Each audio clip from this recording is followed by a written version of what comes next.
Book 8, Lesson 23, Conversation 1. First question. What are some of the skills you have that would feature in your resume? Remember that the word feature is very important, right? Well, some of the skills that would feature in my resume, well, basically, if I'm looking for a job as an English teacher, my English skills, my language skills in general, because I like languages even though I don't speak the other languages so well. My skill to teach, I think it's important.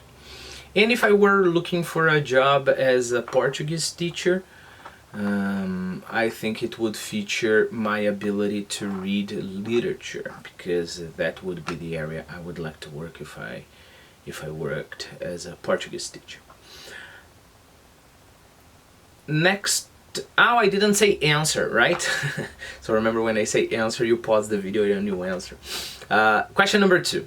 Tell us about an experience you had as a child when you got caught red-handed doing something you shouldn't have been doing. That's interesting. Answer. I was caught red-handed. Yeah, I think when I was a child, I was like 8-9 years old.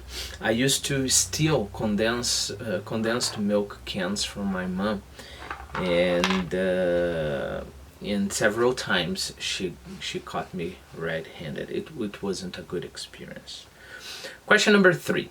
Which part of Curitiba has expanded the most rapidly over the past few years, and why? Answer. Well, I actually don't exactly know the answer. I don't know the north of Curitiba. I really don't know that. And why? Because, I don't know, I think cities expand naturally, maybe. I really don't know. And of course, Curitiba is a very famous city all over the world. I've been interviewing lots of people to work here, and they are from Ceará, from Mato Grosso, from those states up north. And then I asked them, so I interview them over the internet because they want to move to Curitiba. And very often I ask them, so why are you coming to Curitiba? Because you have relatives here, or because your partner lives here? And then they just answer, no, there's nothing here. For them, there's nothing there in Curitiba. Just I've heard it's a very good city, and I want to live there. And I get pretty impressed, that people want to change their life, find a job in another city just because they think the city has good fame. So maybe this is the reason why Curitiba has been expanding a lot. But I really don't know about the other cities and towns, right? Question number 5. Tell us about a very happy period in your life. Answer. Well, I think it doesn't count now because I don't know, because I feel that the question doesn't want this, right? But for sure, this is a very happy period in my life. But if I have to go back in time, I think when I was 15 years old, I remember 14, 15. I remember lots of things were happening in my life at that time. I was becoming a Christian. Specifically, I was becoming a Protestant. And I'm not anymore, but it was a very interesting period because it was a period of discovery. And my life changed completely those years. And I think I was a Protestant for 5 or 6 years. Also, it was the time I was in love. I think it was the the first time I was in love. Her name was Edna, and I used to fetch her in her house. So we would go to school together, and after school we would just walk. Walk. We would walk a lot and talk and talk and walk.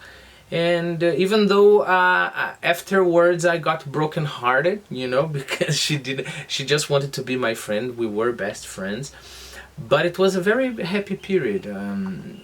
The expectations, the changes, the talks, the walks. I think it was a beautiful period in my life. But there are several others that I especially like as well.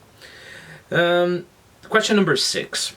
Describe your favorite comedy show and see if the other student can guess what it is. Well, so I'll describe it and then I'll tell you.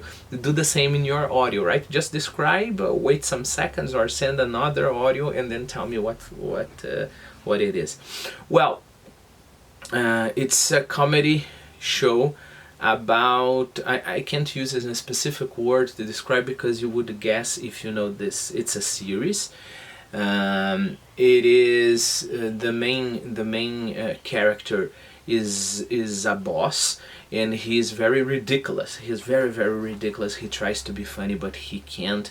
And there are a lot of those cringing moments. Do you understand the expression cringe? Cringe is when you see somebody doing something, in this context, something really embarrassing. The person is embarrassing herself, and then you just cringe. Cringe is this face. By the way, you can cringe when you see, I don't know, somebody pulling a nail. That's cringe as well.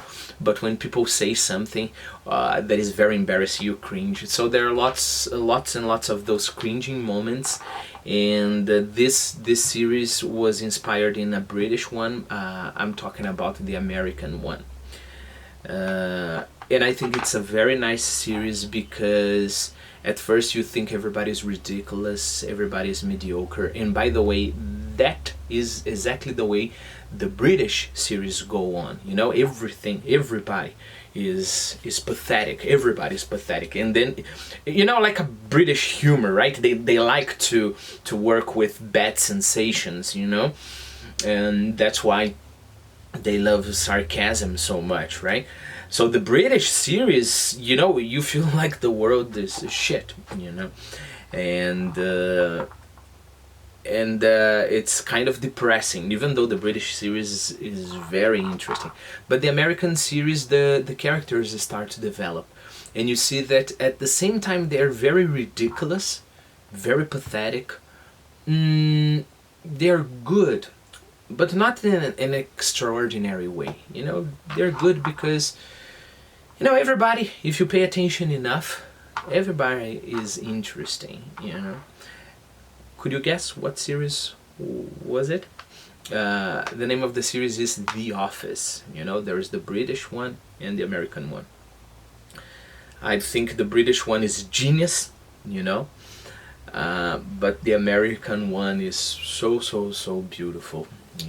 Of course, the last series, the last seasons were not that good because the main character, the main actor, left. But it was incredible. It was incredible. It is incredible. Well, question number 7. Has anyone ever played a practical joke on you? Tell us about it. Practical joke on me? I think we've answered that question. Keep in mind that many questions will repeat themselves, but because they are important. Answer. Somebody has played a practical joke on me. Probably. I like so much to play practical joke on other people that I forget when people play practical jokes on me. But I'm pretty sure. Now I know how difficult it is for students to remember those things. Practical joke. Well, I will remember, I promise. Question number 8. What did you like to do on the weekends when you were a teenager? Answer. Well, a big part of my life, because most of my teenagehood, I was a Christian. Keep in mind, the United States, very common to say Christian if you are a Protestant, and Catholic if you are Catholic, even though of course Catholics are Christians. And I was a Christian from 14, 15 up to 20, 19, maybe a little bit later. But this specific period, from 14, 15 until 17, 18, 19, then I got married, I was a very, very hardcore church goer. So my weekends I would spend at the church. I would go to church, in the morning on Sundays, and then sometimes in the afternoon, and then in the evening on Saturdays as well. So basically, this is what I did. When I was not at church, I would be at home reading the Bible, praying. I remember I would spend whole Saturday praying, like 3-4 hours praying. Besides that, no, I don't think my teenagehood was pretty much that. I think. Question number 9. Do your friends often drop by without calling first? Answer.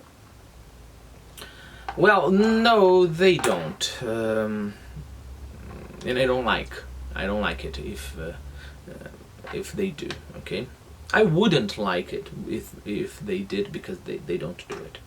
Question number 10. Where would you suggest I go if I want to splurge and have a really nice dinner tonight? Answer.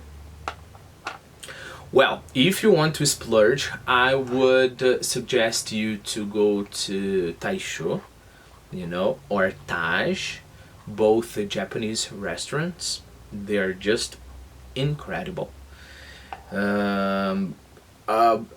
If you are in the mood for Japanese food. If you are in the mood for something different, like seafood, I would suggest you to go to Mariterra, which is very nice as well. And then Outback, which is one of my favorite restaurants as well. Okay, that's it.